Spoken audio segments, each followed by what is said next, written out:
മദ്യനയ അഴിമതിയിലെ കള്ളപ്പണം വെളുപ്പിക്കൽ കേസുമായി ബന്ധപ്പെട്ട് ഛത്തീസ്ഗഡ് മുൻ മുഖ്യമന്ത്രിയും കോൺഗ്രസ് നേതാവുമായ ഭൂപേഷ് ബഘേലിനെതിരെ ED റെയ്ഡ്. ബഘേലിന്റെ മകൻ ചൈതന്യ ബഘേലിന്റെ വസതിയിലും ഓഫീസിലും റെയ്ഡ് നടക്കുന്നുണ്ട്. ജനകീയ വിഷയങ്ങളിൽ നിന്ന് ശ്രദ്ധ തിരിക്കാനുള്ള നീക്കമാണ് റെയ്ഡ് എന്ന് KC വേണുഗോപാൽ MP പറഞ്ഞിട്ടുണ്ട്. അച്യുതൻ വിശദാംശങ്ങളുമായി. അച്യുതൻ, ഇതിലിപ്പോൾ പ്രധാനമായും ഇദ്ദേഹത്തിന്റെ മകന്റെ ഓഫീസിലും വസതിയിലും ഒക്കെ കേന്ദ്രീകരിച്ചുള്ള റെയ്ഡാണോ ED നടത്തിക്കൊണ്ടിരിക്കുന്നത്?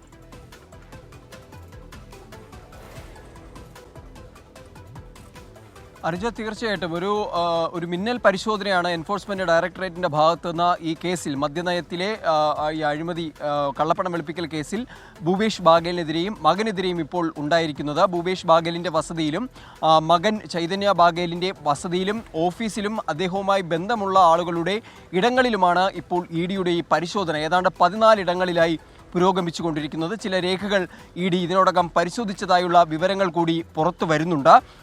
2100 കോടി രൂപയുടെ കള്ളപ്പണ ഇടപാട് നടന്നതായാണ് EDയുടെ കണ്ടെത്തൽ. അതിൻ്റെ അടിസ്ഥാനത്തിലാണ് പരിശോധന. ഒപ്പം തന്നെ സംസ്ഥാന ഖജനാവിന് നഷ്ടമാകുന്ന തരത്തിലാണ് ഈ മദ്യനയം നടത്തിയത് എന്നതുൾപ്പെടെയുള്ള കാര്യങ്ങൾ ED ഈ കേസുമായി ബന്ധപ്പെട്ട് ആരോപിക്കുന്നുണ്ട്. എന്നാൽ ഈ പരിശോധനയ്ക്ക് പിന്നാലെ ഭൂപേഷ് ബാഗേൽ പ്രതികരണവുമായി രംഗത്തെത്തി. അദ്ദേഹം പറഞ്ഞത് ഇതൊരു കള്ളക്കേസാണ്, 7 വർഷമായി ഈ കേസ് തനിക്കെതിരെ നടക്കുന്നുണ്ട്.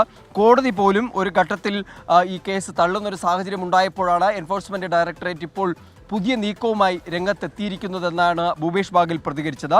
എന്നാൽ KC വേണുഗോപാൽ, കോൺഗ്രസിന്റെ സംഘടനാ ജനറൽ സെക്രട്ടറി KC വേണുഗോപാലിന്റെ പ്രതികരണം ജനകീയ വിഷയങ്ങളിൽ നിന്ന് ശ്രദ്ധ തിരിക്കുവാനുള്ള ശ്രമമാണ് ഛത്തീസ്ഗഡിൽ നടക്കുന്നത് എന്നതായിരുന്നു KC വേണുഗോപാൽ ഇതിനോടകം പ്രതികരിച്ചത്. പക്ഷേ BJP പറയുന്നത് കേസിൽ കഴമ്പുണ്ട് എന്നതാണ് BJPയുടെ പ്രതികരണം. എന്തായാലും ഒരു തിടുക്കപ്പെട്ട ഒരു നീക്കം എന്നതാണ് എൻഫോഴ്സ്മെന്റ് ഡയറക്ടറിന്റെ ഭാഗത്തു നിന്നുണ്ടായിരിക്കുന്നത്. ശരി, മദ്യനയ അഴിമതി കേസിലാണ് ഭൂപേഷ് ബഘേലിന്റെ മകന്റെ വസതിയിലും ഓഫീസിലും ED റെയ്ഡ്.